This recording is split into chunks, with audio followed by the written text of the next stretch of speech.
The Sony A7IV has been out for about 4 years now, and in fact I bought this camera about 3 months after it was released, and for the last 3 to 4 years this has been my main workhorse for both professional client work for photography and filmmaking, as well as all of my talking head YouTube videos, as well as my cinematic videos that I do out and about, and street photography as well. And this is pegged by so many people as the perfect hybrid camera that blends the mix perfectly between photo and video without compromising too much on either thing.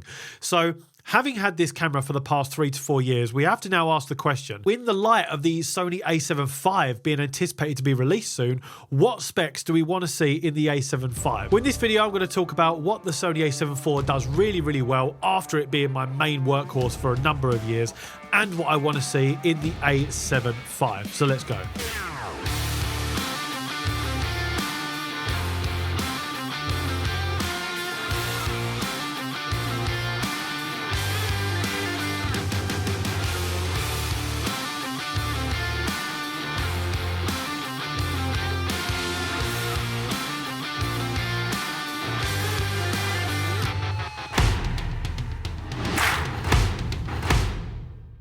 So with the view that it's coming out at the end of 2025, what do we want to see? Well, first of all, let's talk about what is amazing with the A7IV. So the A7IV strikes the balance perfectly between a professional photo camera like the A7R5 or the Alpha 1 Mark II and a great video camera like the FX3. So this camera can do both of those things very, very well. So it has a full frame 33 megapixel backside illuminated CMOS sensor. It's capable of shooting high resolution photos up to 10 frames per second with mechanical shutter.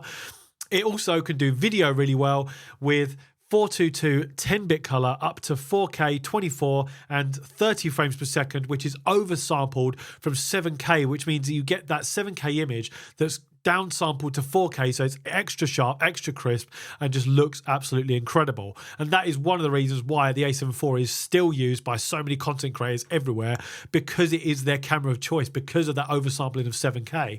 Now you also get 60 frames per second, but that is not oversampled from 7K. That is, in fact, I think it's a 4.6K image, but it's still true 4K. It's still amazing.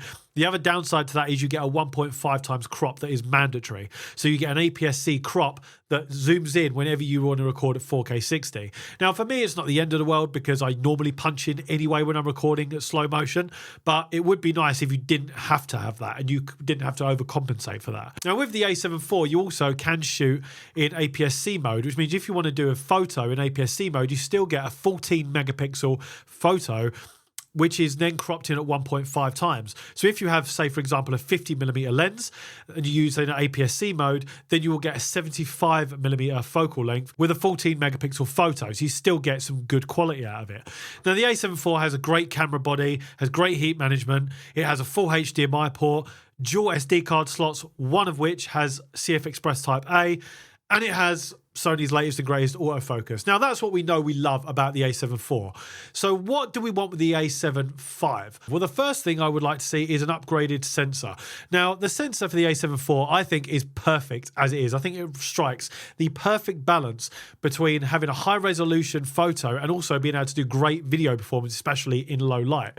Because the higher the megapixel count you have, the more you're compromising with low light capabilities when it comes to video, which is exactly why the FX3 only has a 12 megapixel sensor, because it is so good at low light and it is a dedicated video camera. Now, the A7IV with its 33 megapixel sensor still does incredibly well in low light. So I think maybe if I'm nitpicking, we upgrade the sensor to maybe 38 megapixels. And the reason why I say that is because then you could still shoot in APS-C mode and you would get a 17 megapixel image. So you still get a very good quality image cropped into 1.5 times, and you've still got that flexibility more with it. Now, with Sony's technology as good as it is nowadays, I don't think you're going to compromise anything with low light if you bump the megapixel count slightly up to maybe 38 megapixels. That's what I'm thinking. Obviously, other people's opinions might differ, but I think it is great as it is, and I think bumping it slightly to a little bit of extra megapixels would just make a little bit of extra difference.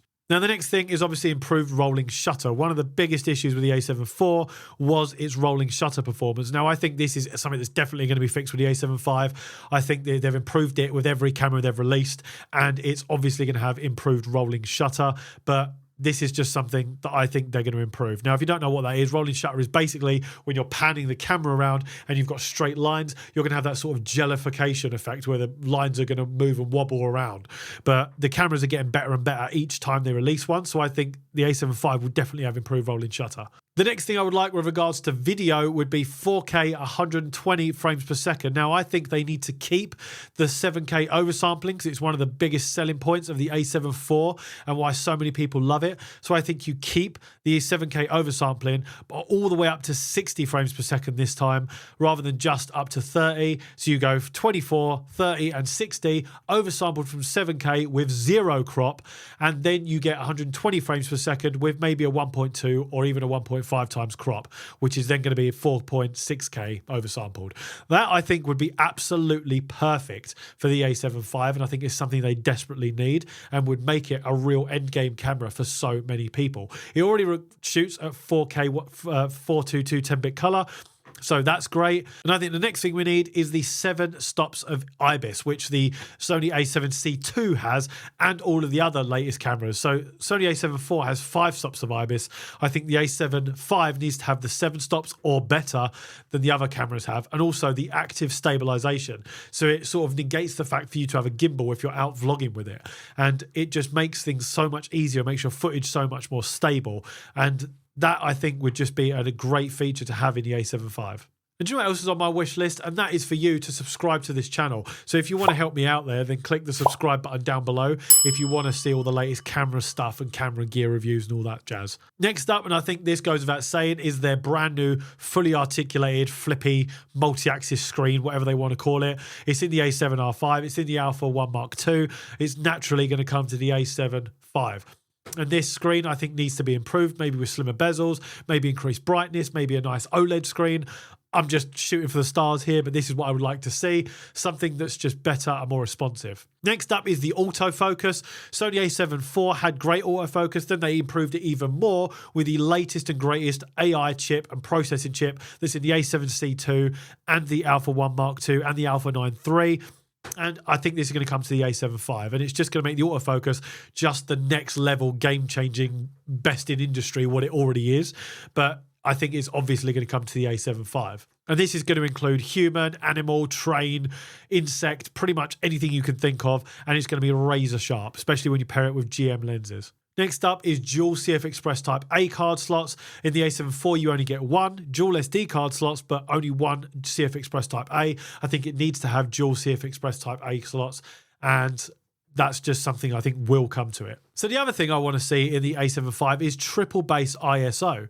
So with the ISO performance at the moment in the latest Sony cameras is you start off with a base ISO of 800, which is where the image looks its most sharp. There's very limited noise. There's virtually no grain or anything like that in the image, and the colors really pop and look sharp as hell.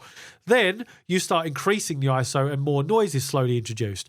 Then when you get to 3200, the ISO is reset, and the image looks really sharp again, all the noise goes away, and it looks great again. Then you start increasing the ISO and more noise gradually is introduced. Now, I would like a third ISO point to be introduced, maybe at the 10,000 or 12,000 point, so just so it will reset when you're at really high ISOs, so you can really get the best performance out of it. So to summarise, the A7 IV is really just an amazing camera as it is in its current form, and we're just nitpicking on what we want for the next generation of Sony cameras when the A7V potentially releases at the end of 2025. So what I would really like, in summary, is 4K, still oversampled from 7K, up to 60 frames per second with 0 crop, and then 120 frames per second, maybe with a little bit of a crop.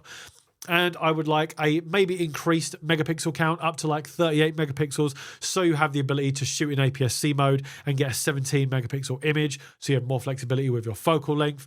Then I would like triple base ISO, the latest and greatest tracking and autofocus feature and AI processor and IBIS and the new screen and dual CF Express Type A slots.